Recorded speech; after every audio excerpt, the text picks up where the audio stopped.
The atmosphere at Wembley Stadium was electric. It was FA Cup final day. Underdogs Crystal Palace were facing the titans of English football, Manchester City. City were the overwhelming favourites. They were chasing a treble, having already won the Premier League and Carabao Cup. Crystal Palace, on the other hand, were hoping to win their first ever FA Cup.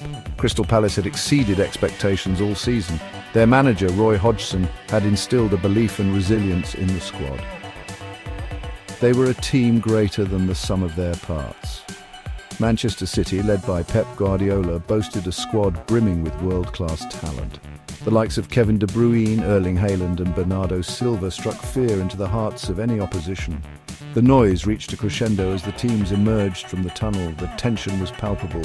For Crystal Palace fans, this was a day they had dared to dream of. For Manchester City, it was a chance to cement their place in history. As the referee blew the whistle for kickoff, the roar of the crowd was deafening. The game was on.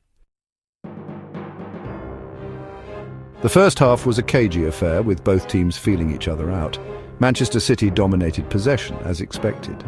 Crystal Palace, however, were content to sit back and soak up the pressure. They were ready to hit City on the counter-attack. In the 16th minute, Crystal Palace's moment came. Eberechi Eze, Palace's talismanic midfielder, picked up the ball just inside the City half.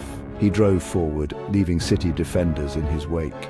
Eze unleashed a powerful shot from the edge of the box. The ball flew past a helpless Stefan Ortega in the City goal.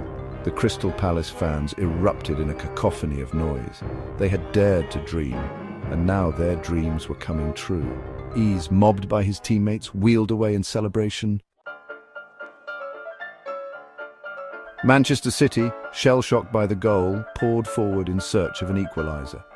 They created a number of chances. Erling Haaland, usually so clinical in front of goal, was denied by a string of saves from Dean Henderson in the Palace goal. City were then awarded a penalty in the 36th minute when Kyle Walker was brought down in the box. It seemed like the perfect opportunity for City to get back into the game. Up stepped Omar Marmoush, City's Egyptian winger. His penalty, however, was weak and poorly struck. Henderson guessed the right way and made a comfortable save. The miss seemed to deflate City. They went into half-time trailing 1-0. The momentum was firmly with Crystal Palace.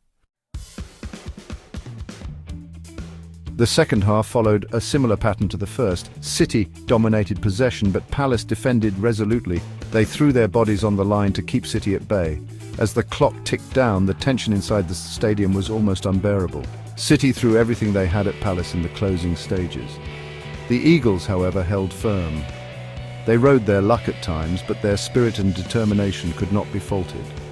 When the final whistle blew, the Crystal Palace players and fans erupted in joyous celebration. They had done it. Against all odds, they had beaten Manchester City to win the FA Cup for the first time in their history. The victory was a testament to the hard work, dedication and team spirit of everyone at the club. It was a day that would live long in the memory of every Crystal Palace fan.